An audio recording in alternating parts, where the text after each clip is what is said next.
ಇನ್ನು ಆರ್ಎಸ್ಎಸ್ ನಿಷೇಧದ ಕುರಿತು ಮಲ್ಲಿಕಾರ್ಜುನ ಖರ್ಗೆ ಅವರು ಹೇಳಿಕೆ ಕೊಟ್ಟಿದ್ರಲ್ಲ, ನನ್ನ ವೈಯಕ್ತಿಕ ಅಭಿಪ್ರಾಯದಂತೆ ನಿಷೇಧ ಮಾಡಬೇಕು ಅಂತ ಅವ್ರು ಹೇಳಿದ್ರಲ್ಲ.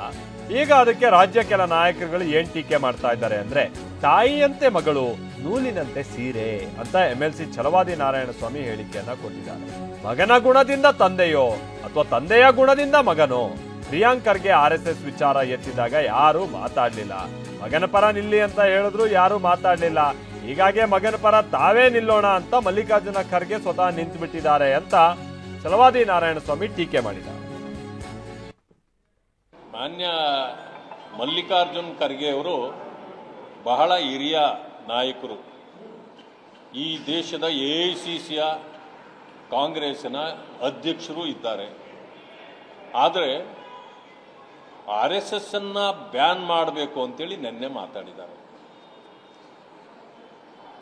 ನಾನು ಒಂದು ಹಳ್ಳಿ ಗಾದೆಯನ್ನು ಹೇಳಲಿಕ್ಕೆ ಬಯಸ್ತೇನೆ.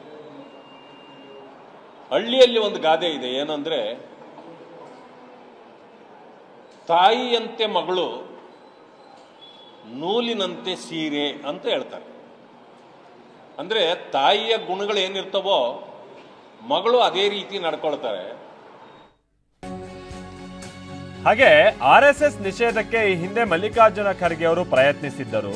ಅವರ ಹಿಂದಿನ ಅನುಭವಗಳಿಂದ ಅವ್ರು ಕಲಿಬೇಕಿದೆ ಅಂತ RSSಗೆ ಸಂಬಂಧಪಟ್ಟ ಹಾಗಿನ ಪ್ರಧಾನ ಕಾರ್ಯದರ್ಶಿ ದತ್ತಾತ್ರೇಯ ಹೊಸಬಾಳೆ ಪ್ರತಿಕ್ರಿಯೆಯನ್ನ ಕೊಟ್ಟಿದ್ದಾರೆ.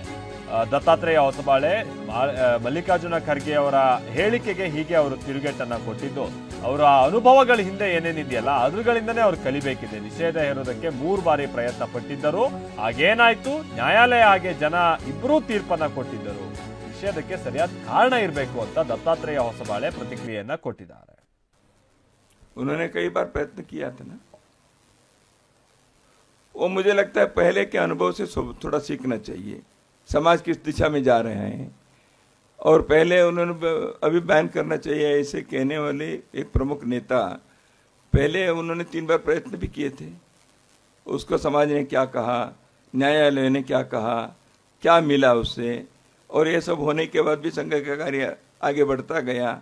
और बैन करना चाहिए ना, उसका कोई कारण हो चाहिए. मुझे इच्छा हो गई इसलिए बैन करना चाहिए, ऐसे थोड़ी होता है. भारत के सुरक्षा के लिए, एकता के लिए, संस्कृति के लिए, विकास के लिए काम करने वाले एक संगठन, उसको बैन करने वाला चाहिए ऐसे कोई एक राजनेता कहते हैं तो उसका कारण बताना चाहिए. ऐसा है तो वो संबंधित उसमें कारण बताकर प्रयत्न करके